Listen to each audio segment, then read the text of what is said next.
Good morning बच्चों। जो बच्चे होमवर्क नहीं भेज रहे हैं, डेली नहीं भेज रहे हैं, उनसे रिक्वेस्ट है वो अब भी अपना होमवर्क रेगुलर भेजना स्टार्ट कर दें, क्योंकि आपका हर बच्चे का एक रिकॉर्ड मेंटेन किया जा रहा है कि कौन बच्चा किस दिन होमवर्क भेज रहा है और किस दिन नहीं भेज रहा है।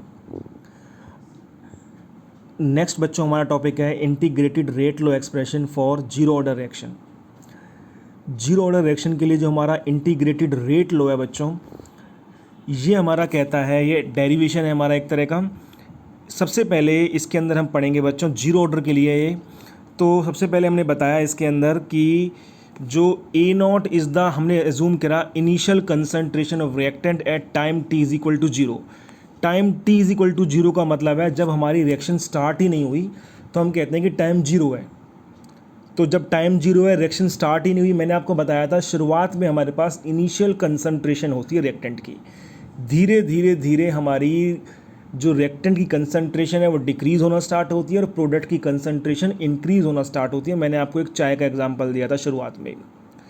तो बच्चों ए नॉट इनिशियल कंसंट्रेशन है, मतलब कि टाइम जब हमारा जीरो था, मतलब रिएक्शन स्टार्ट ही नहीं हुई थी। और ए हमारी कंसंट्रेशन है एट एनी टाइम टी, किसी भी टाइम टी पर, मतलब रिएक्शन स्टार्ट होने के बाद 10 सेकंड बाद, 20 सेकंड बाद, 10 मिनट बाद, किसी भी टाइम पर जो हमारी फाइनल कंसंट्रेशन है रिएक्टेंट की, वो हमारी क्या है, ए एज्यूम करी है मैंने। ये दो चीज़ें हैं इसके अंदर।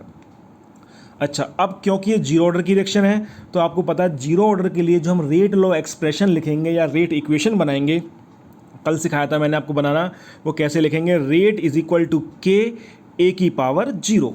क्यों जीरो? क्योंकि जीरो ऑर्डर की रिएक्शन है। अगर फर्स्ट ऑर्डर की होती तो ए की पावर क्या करते, 1 करते। सिंपल सी बात है।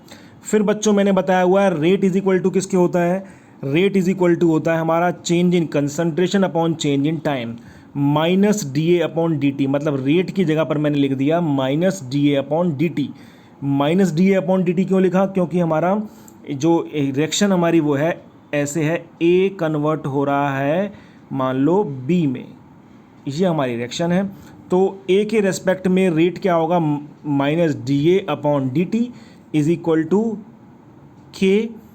रेट की जगह पे minus D upon D T लिखा क्योंकि मैंने बताया था रिएक्टेंट की टर्म में, ए की टर्म में लिख रहा हूँ मैं। माइनस साइन इसलिए लिखा है क्योंकि रिएक्टेंट है, रिएक्टेंट की डिक्रीज होती है कंसंट्रेशन। फिर के, और आपको पता है ए की पावर जीरो। जीरो क्यों? क्योंकि किसी की पावर जीरो, क्योंकि जीरो ऑर्डर की रिएक्शन थी, किसी की पावर जीरो होती है किसके बराबर होती है, 1 के बराबर होती है।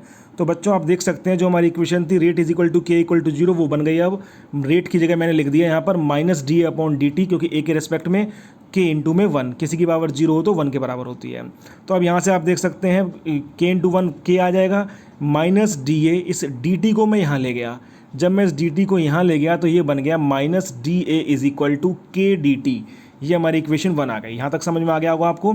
इस डी टी को मैं ले गया यहाँ से, देखिए आप, इस डी टी को मैं उठा के यहाँ ले गया तो यहाँ से minus D A is equal to हो गया बच्चों के डी टी। ये इक्वेशन 1 है बच्चों। अब हम इसको इंटीग्रेट करेंगे, नाम ही टॉपिक का हमारा इंटीग्रेटेड है। इंटीग्रेट करेंगे, अगर आपने मैथमेटिक्स के अंदर थोड़ा सा इंटीग्रेशन पढ़ा हो, ज़्यादा की ज़रूरत नहीं है हमें, थोड़ा सा पढ़ाओ तो आपको पता होगा कि जो डी एक्स है, डी एक्स का जो इंटीग्रेशन होता है वो एक्स के बराबर होता है। तो जब dx का इंटीग्रेशन x के बराबर होता है तो यहाँ पर dA का जो इंटीग्रेशन है, अगर आप देखें तो dA का इंटीग्रेशन किसके बराबर होगा, dA का इंटीग्रेशन a के बराबर होगा। तो यहाँ पर हमने देखा कि माइनस डी ए का इंटीग्रेशन क्या कर दिया, a, ये इंटीग्रेशन का साइन है ये वाला। और फिर आपको पता होना चाहिए k कांस्टेंट है, k कांस्टेंट लिख दिया। dt का इंटीग्रेशन क्या आया, t। जैसे dx का इंटीग्रेशन x आता है, dA का इंटीग्रेशन a आता है, तो ऐसे dt का इंटीग्रेशन t आ गया। और आपको ये पता होना चाहिए जब भी हम इंटीग्रेशन करते हैं तो एक नया कांस्टेंट आ जाता है प्लस में, या तो आप c लिख दीजिए या फिर i लिख दीजिए। तो अब मैं दोबारा बताता हूँ ये स्टेप बच्चों। ये माइनस डी ए की जगह पर आ गया a, इंटीग्रेट करके के कांस्टेंट है वैसे के वैसा रखा, dt का इंटीग्रेशन आ गया t और एक नया कांस्टेंट आ गया i। ये हमेशा जब भी इंटीग्रेशन करते हैं एक नया कांस्टेंट हमारा आता ही आता है। अब मुझे इस i की वैल्यू फाइंड करनी है। तो इस i की वैल्यू फाइंड करने के लिए बच्चों क्या करेंगे, मैंने यहाँ पे लिख दिया नेक्स्ट स्टेप में t is equal to zero. अगर मैं time is equal to zero मानता हूँ, आपको मैंने अभी बताया था स्टार्टिंग में, अगर टाइम जीरो हो इसका मतलब, टाइम जीरो का मतलब ये है कि रिएक्शन स्टार्ट ही नहीं हुई। इसका मतलब जो फाइनल कंसंट्रेशन है ए वो किसके बराबर हो जाएगी, इनिशियल कंसंट्रेशन के, ए बराबर हो जाएगा ए नॉट के, क्योंकि मैंने बताया था जब टाइम 0 है, रिएक्शन स्टार्ट नहीं हुई है, तो इनिशियल कंसंट्रेशन हमने एज्यूम करी थी ए नॉट के बराबर। इसका मतलब ए बराबर हो जाएगा ए नॉट के जब हमारी रिएक्शन स्टार्ट ही नहीं हुई है। तो आप इस इक्वेशन के अंदर, सेकंड की इक्वेशन के अंदर आप क्या कर रहे हैं, ए की जगह पे पुट कर दिया आपने ए नॉट के, टाइम 0 है तो इनटू में 0 प्लस में आई, आपको पता है के इंटू 0 0 आएगा, और यहाँ से i इज इक्वल टू आ गया माइनस ए नॉट, ये तो पूरा 0 हो गया, तो यहाँ से i इज इक्वल टू किसके आ गया बच्चों, माइनस ए नॉट के बराबर आ गया। इस i is equal to minus A naught की जो वैल्यू है वो मैंने इक्वेशन नंबर 2 में पुट कर दी। यहाँ पर मैंने इक्वेशन नंबर 2 में पुट कर दी, i इज इक्वल टू जो माइनस ए नॉट है वो मैंने यहाँ पुट कर दिया इक्वेशन 2 में। तो आप दोबारा देख सकते हैं, यहाँ से हमारा माइनस ए हुआ इक्वेशन 2, के टी सेम टू सेम, और आई की जगह पुट कर दिया मैंने माइनस ए नॉट, जो यहाँ से वाइल वैल्यू निकाली। अब मैंने क्या किया बच्चों, इस ए नॉट को यहाँ पर ले गया, जब ए नॉट को यहाँ पर लेके आऊँगा तो माइनस वाला प्लस हो जाएगा, तो ये प्लस हो गया, A naught minus A is equal to हो गया के टी, इसको यहाँ ले गया, माइनस वाला प्लस हो गया। तो यहाँ से बच्चों हमारा इस टी को मैं नीचे ले आया, मल्टीप्लाई वाला डिवीजन में आ गया, तो यहाँ से बन गया हमारा A naught minus A upon T is equal to K. ये बच्चों हमारा डेरिवेशन आ गया जीरो ऑर्डर के लिए इंटीग्रेटेड रेट लो एक्सप्रेशन का, ये डेरिवेशन आ गया A naught minus A upon T is equal to K. K क्या होता है यहाँ पर, रेट कांस्टेंट होता है, टी टाइम होता है, A naught initial concentration at time T is equal to 0, और ए होती है हमारी concentration at any time T, इसको फाइनल कंसंट्रेशन भी बोल सकते हैं।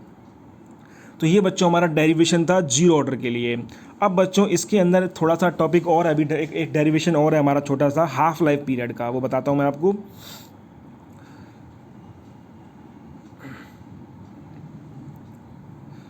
ये बच्चों हाफ लाइफ पीरियड क्या होता है, ये हाफ लाइफ पीरियड है हमारा, टॉपिक का नाम हाफ लाइफ पीरियड होता है टी हाफ। ये क्या होता है, it is the time during which final concentration of reactant becomes half of the initial concentration. ये वो टाइम होता है जिस टाइम पर फाइनल कंसंट्रेशन रिएक्टेंट की इनिशियल की आधी हो जाए। इसका मतलब जब आधी रिएक्शन कंप्लीट हो जाती है, आधा प्रोडक्ट बन जाता है, तो जो हमारा टाइम होता है उस टाइम को हम बोलते हैं half life period. The time during which final concentration, जो फाइनल कंसंट्रेशन है रिएक्टेंट की, वो इनिशियल की क्या हो जाती है, हाफ हो जाती है, तो उसे बोलते हैं हाफ लाइफ पीरियड। जैसे हमारा इक्वेशन ये आई थी हमारी जीरो ऑर्डर के लिए, K is equal to A naught minus A upon T, और मैंने आपको बताया था ए नॉट इनिशियल कंसंट्रेशन है, ए फाइनल कंसंट्रेशन है, टी टाइम है। तो जब हम हाफ लाइफ पीरियड करते हैं बच्चों, तो टाइम को रिप्रेजेंट करते हैं टी हाफ से, खाली रिप्रेजेंट किया है, और फाइनल कंसंट्रेशन मतलब ए इनिशियल की हाफ हो जाएगी, मतलब ए नॉट अपॉन 2 हो जाएगी।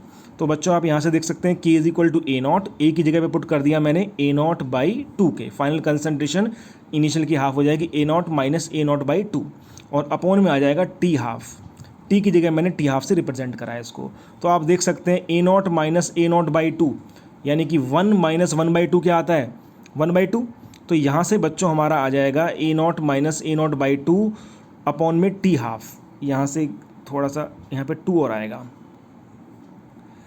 यहाँ पर हमारा 2 और आएगा, ये थोड़ा सा मिस्टेक है,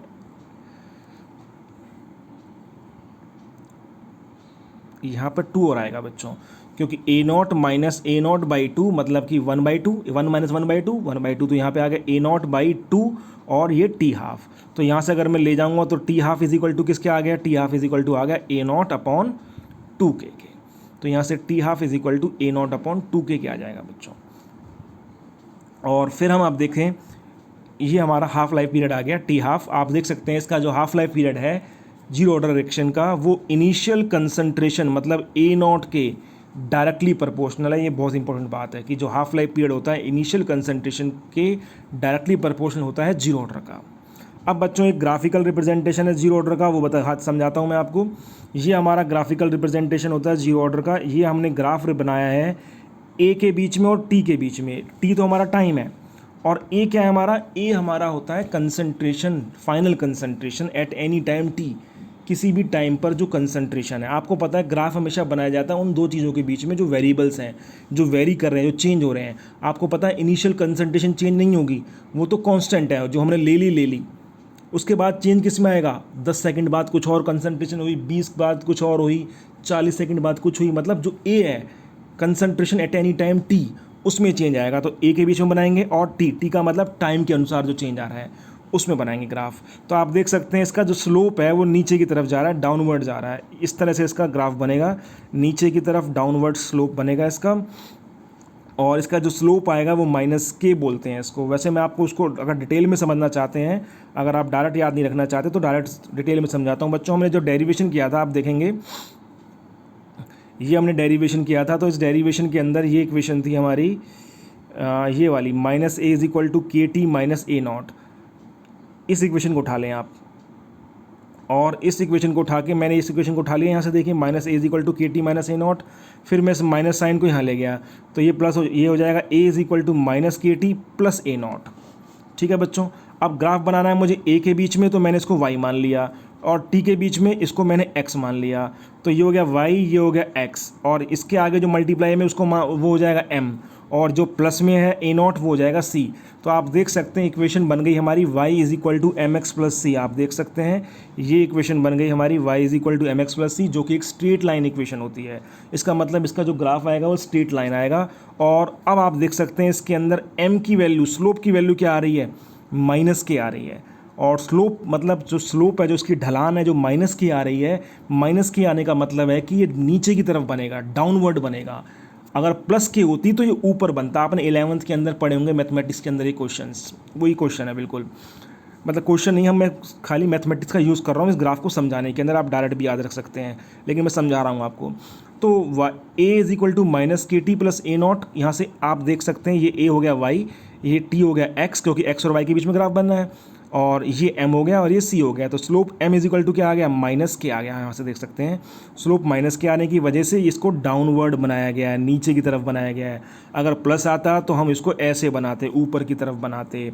ठीक है बच्चों, दूसरी बात आप देख सकते हैं इसके अंदर m की वैल्यू माइनस की आई, इसलिए मैंने इसको नीचे की तरफ बनाया, डाउनवर्ड बनाया। और दूसरी बात आप देख सकते हैं इसके अंदर c की वैल्यू a नॉट है, इसके अंदर c की वैल्यू 0 होती तो मैं इसको 0 से स्टार्ट करता, यहाँ से स्टार्ट करता, लेकिन क्योंकि ये 0 नहीं है, यहाँ पर c की वैल्यू 0 नहीं है, c की वैल्यू कितनी है a नॉट, इसलिए मैंने इसको 0 स्टार्ट नहीं किया, मैंने इसको कहाँ स्टार्ट किया है, मैंने यहाँ से स्टार्ट किया है। मतलब 0 और इस के बीच का जो डिस्टेंस है वो a नॉट है, इसको हम इंटरसेप्ट बोलते हैं। ये बच्चों हमारा a नॉट है, जो c की वैल्यू है वो a नॉट है, जहाँ से मैंने ग्राफ स्टार्ट किया है। मैं इसको 0 से स्टार्ट नहीं कर सकता क्योंकि c की वैल्यू 0 नहीं है। तो बच्चों ये हमारा ग्राफिकल रिप्रेजेंटेशन हो गया। इसके अंदर आप खाली इतना ध्यान रख लीजिए कि डाउनवर्ड आता है और इसकी स्लोप की वैल्यू क्या होती है, माइनस की होती है, इसलिए डाउनवर्ड आ रहा है। तो ये बच्चों हमारा जीरो ऑर्डर के लिए हमारा डेरिवेशन कंप्लीट हो गया, रेट लो एक्सप्रेशन का, integrated rate low expression for zero order. कल हम करेंगे फर्स्ट ऑर्डर के लिए, जो कि इस चैप्टर का सबसे इम्पोर्टेंट टॉपिक है। और एक बात और बच्चों, जो फर्स्ट ऑर्डर का हमारा टॉपिक है इंटीग्रेटेड रेट लो एक्सप्रेशन, वो टोटली जीरो ऑर्डर पे बेस्ड है। अगर आपको जीरो ऑर्डर का आ गया तो आप फर्स्ट ऑर्डर का कर पाएंगे।